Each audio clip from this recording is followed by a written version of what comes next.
Hi everyone और सभी को नमस्कार। मेरे चैनल लर्निंग विद ऋचा गिरी में आपका बहुत बहुत स्वागत है। अभी हम पढ़ेंगे जनरल इंटेलिजेंस थ्योरी, जिसे हम जी फैक्टर थ्योरी भी कहते हैं। तो इसके बारे में हम विस्तार से देखेंगे। इसे देखने के बाद आप डिस्क्रिप्शन बॉक्स में ज़रूर जाइएगा, उसमें इंटेलिजेंस से रिलेटेड 3-4 वीडियोस हैं, उसे ज़रूर देखिएगा। आपका कॉन्सेप्ट इंटेलिजेंस पे बहुत अच्छे से क्लियर होगा और इससे रिलेटेड अन्य थ्योरीज भी हैं, तो उसे भी देखिएगा। यदि वीडियो अच्छा लगे तो इसे शेयर कीजिए, लाइक कीजिए और यदि अभी तक आपने सब्सक्राइब नहीं किया है तो सब्सक्राइब कीजिए with the bell icon. Charles Spearman, इन्होंने जनरल इंटेलिजेंस की थ्योरी दी है। तो देखते हैं जनरल इंटेलिजेंस की जो थ्योरी है वो क्या कहती है। जो चार्ल्स स्पीयरमैन है वो ब्रिटिश साइकोलॉजिस्ट हैं और जनरल इंटेलिजेंस थ्योरी को हम जी फैक्टर थ्योरी भी कहते हैं। जी मीन्स जनरल, तो इसलिए इसे जी फैक्टर कहा गया है। तो इन्होंने बहुत सारे एप्टीट्यूड टेस्ट लिए और उस टेस्ट के बेसिस पे इन्होंने ये कंक्लूड किया, ये रिजल्ट निकाला कि जो व्यक्ति एक टेस्ट में अच्छा मार्क्स ला रहा था या अच्छा स्कोर कर रहा था, वो सारे टेस्ट में ऑलमोस्ट अच्छा स्कोर कर रहा था, और जो व्यक्ति एक टेस्ट में खराब स्कोर कर रहा था वो ऑलमोस्ट सारे टेस्ट में खराब स्कोर कर रहा था। तो इस बेसिस पे उन्होंने कहा कि एक जनरल इंटेलिजेंस नाम की चीज़ होती है जो कि किसी व्यक्ति में होती है। तो उस जनरल इंटेलिजेंस के कारण व्यक्ति अच्छा करता है, और अगर उसमें लैकिंग होती है तो व्यक्ति किसी वर्क को अच्छा नहीं कर पाता है। तो जैसे हम ये कह सकते हैं, एक स्पोर्ट्समैन है, अगर उसको कोई फिजिकल एक्टिविटी करवाया जाए तो वो उसका रिजल्ट अच्छा होगा कंपैरेटिवली नॉन स्पोर्ट्समैन से। तो उसका स्कोर हमेशा हर फिजिकल एक्टिविटी में अच्छा होगा। स्पीयरमैन का ये कहना है कि जो जनरल इंटेलिजेंस है वो जनरल फैक्टर को रिप्रेजेंट करता है, वो इंटेलिजेंस फैक्टर को रिप्रेजेंट करता है जिसमें बहुत सारी मेंटल एबिलिटीज़ आती हैं।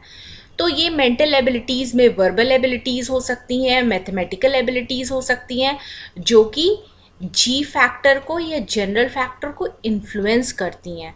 तो हम एक एग्जांपल जैसे ले लेते हैं कि एक व्यक्ति है जिसका वोकेबुलरी बहुत अच्छा है, तो अगर उससे कॉम्प्रिहेंशन रिलेटेड टेस्ट लिया जाए तो वो सारे टेस्ट में अच्छा स्कोर करेगा, या फिर एंटोनिम्स सिनोनिम्स ये सब रिलेटेड टेस्ट लिया जाए तो उसमें वो अच्छा स्कोर करेगा। सिमिलरली अगर किसी में कैलकुलेटिव एबिलिटी है, वो अच्छे से कैलकुलेशन कर लेता है, तो हम ये देखेंगे कि वो डेटा इंटरप्रिटेशन रिलेटेड टेस्ट में या फिर एप्टीट्यूड टेस्ट में वो अच्छा करेगा, मैथमेटिकल एप्टीट्यूड टेस्ट में वो अच्छा करेगा। सिमिलरली हम ये भी देख सकते हैं कि अगर कोई अच्छा स्पोर्ट्स पर्सन है और भले ही वो किसी पर्टिकुलर स्पोर्ट्स में अच्छा ना हो, बट वो फिज़िकल रिलेटेड सारी एक्टिविटी में वो अच्छा करेगा कंपैरेटिवली उसके जो कि स्पोर्ट्स नहीं जानता हो या फिज़िकल एक्टिविटी नहीं करता हो। तो हम ये कह सकते हैं कि जो जनरल फैक्टर है उसमें बहुत सारी छोटी छोटी एबिलिटीज़ होती हैं। अगर वो एबिलिटीज़ इंसान के अंदर है तो उसमें जनरल इंटेलिजेंस है उस चीज़ के लिए, और वो जो जनरल इंटेलिजेंस है उसके आधार पे स्कोर दिया जाता है और उसके इंटेलिजेंस को मेजर किया जा सकता है। आगे देखते हैं। Many modern intelligent test including the Stanford Binet measure some of the cognitive factor that are thought to make up general intelligence. These include visual spatial processing, quantitative reasoning, knowledge, fluid reasoning and working memory.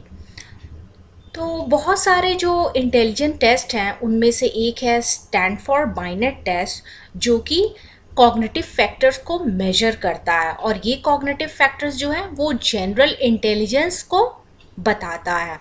तो इसमें से क्या है, ये cognitive factors कौन कौन से हैं जो कि जनरल इंटेलिजेंस बताते हैं?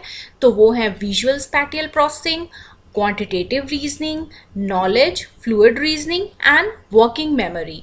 तो विजुअल स्पैटियल प्रोसेसिंग क्या होता है? तो ये अगर 2 डायमेंशन या 3 डायमेंशन जो ऑब्जेक्ट्स हैं उनको मैनिपुलेट करना, उन्हें समझना, उनके रिलेशनशिप को समझना, प्लस किसी भी ऑब्जेक्ट को या इक्विपमेंट को फिक्स करने की क्षमता, प्लस जो ऑब्जेक्ट है उसको जोड़ के एक नया ऑब्जेक्ट बनाने की क्षमता, तो ये सारी चीज़ें जो हैं वो विजुअल स्पैटियल प्रोसेसिंग कहलाती हैं। क्वांटिटेटिव रीजनिंग है मैथमेटिकल रिलेटेड जितना भी कैलकुलेशन है, जितनी भी एबिलिटीज़ है वो होती है। नॉलेज, अगर इंसान में ज़्यादा से ज़्यादा उसने नॉलेज एक्वायर किया है तो हम ये कह सकते हैं कि वो इंटेलिजेंस को फेवर करेगा। फ्लूइड रीजनिंग वो होती है जो कि कहीं से एक्वायर नहीं की जाती या अपने प्रायर नॉलेज से नहीं लिया जाता है, बल्कि ये इंसान के अंदर बर्थ से ही होती है। तो बर्थ से जो एबिलिटी होती है एनालिसिस करने की, वो हम फ्लूइड रीजनिंग उसे कह सकते हैं। वर्किंग मेमोरी ये एक कॉग्निटिव स्किल है, कॉग्निटिव एबिलिटी है टेम्पररी लेवल पे।